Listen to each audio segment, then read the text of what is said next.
चलिए तो question number ये रहा 8 आपकी स्क्रीन पर। पढ़ते हैं इस क्वेश्चन को, सॉल्व करेंगे। देखिए क्या दे रखा है हमें। हमें दिया है 60 मीटर ऊंचे एक प्रकाश स्तंभ के शिखर से एक जहाज का अवनमन कोण 30 डिग्री है। प्रकाश स्तंभ से जहाज की दूरी ज्ञात कीजिए, है ना। प्रकाश स्तंभ से जहाज की दूरी ज्ञात कीजिए। चलिए तो मान लेते हैं हमारे पास ये है एक प्रकाश स्तंभ, ठीक है भाई,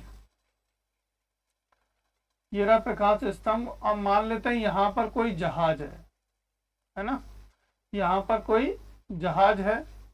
तो ये इस जहाज से अवनमन कोण बनाता है। क्या बनाता है? इस जहाज के साथ एक अवनमन कोण बनाता है, जो कितने का बनेगा? देखो ये हमारा हो गया 36 तल, ठीक है, ये हमारा 36 तल हो गया। और ये अवनमन कोण हो जाएगा ऊपर, ठीक। अवनमन कोण कहाँ बनता है? यहाँ पे। कितने अंश का बन रहा है? 30 अंश का। तो ये 30 अंश होगा तो ये भी 30 अंश हो जाएगा, है ना। अब इसके नामकरण कर दो, देखो ए बी और ये सी, ठीक, ए बी सी। अब क्या दिया है? देखो 60 मीटर ऊंचा एक स्तंभ, प्रकाश स्तंभ, ये था 60 मीटर ऊंचा, 60 मीटर ऊंचाई इसकी है। अब हमें क्या निकालना है? हमें ये निकालना है दूरी। इसको हम x मान लेते हैं। तो लिखेंगे सॉल्यूशन। दिया है, क्या दिया है? प्रकाश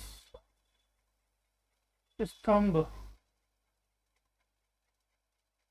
की ऊंचाई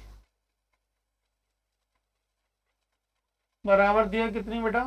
60 मीटर, है ना। प्रकाश स्तंभ से जहाज की दूरी, प्रकाश स्तंभ से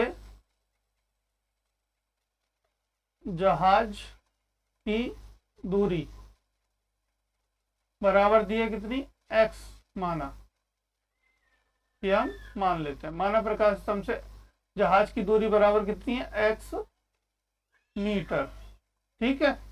चलिए अब हमें देखो क्या निकालना है, हमें दूरी तो निकालनी है। अब ये क्या है? देखो यहाँ पे कोण हो गया कितने का? 90 अंश का। तो 90 अंश के सामने कोण वाली भुजा क्या होती है? कर्ण कहलाती है। और ये कोण की भुजा वाली सामने क्या होती है? लंब कहलाती है। और शेष बची भुजा क्या कहलाती है? आधार कहलाती है। तो हमारे पास क्या है? लंब और आधार का कोई रिलेशन बताओ। लंब बटे आधार, ठीक है। तो लंब बटे आधार का कोई रिलेशन बताओ क्या होता है? या फिर आधार बटे लंब ले लो, सॉरी, आधार बटे लंब ले लो, क्या कहते हो? आधार बटे लंब ले लो। तो आधार बटे लंब क्या होगा बताओ जल्दी से। भाई देखो हमने पढ़ाया था लाल बटे कक्का, ठीक है, लाल बटे कक्का पढ़ाया था हमने। अब लाल बटे कक्का में लंब बटे आधार, देखो क्या होता है? tan होता है। क्या होता है? tan। तो tan ले लो, tan 30 डिग्री बराबर लंब बटे आधार tan 30 बराबर लंब कितना है? लंब है 60 मीटर बटे आधार कितना है? x metre. क्या कर दो? वैल्यू रख दो। tan 30 की कितनी होती है? 1/√3, है ना। तो ये कितना हो? 60/x। क्रॉस मल्टीप्लीकेशन करेंगे, x बराबर कितना आ जाएगा? 60√3। तो ये क्या आ गया बेटा? हमारा उत्तर आ गया, यानी कि आंसर आ गया। बोलो हाँ या ना। तो ये क्या हो गया? हमारा उत्तर।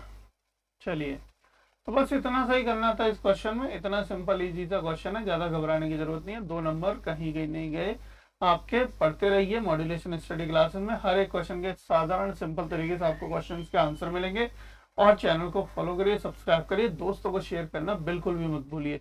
चलिए आगे बढ़ते हैं अगली क्लास।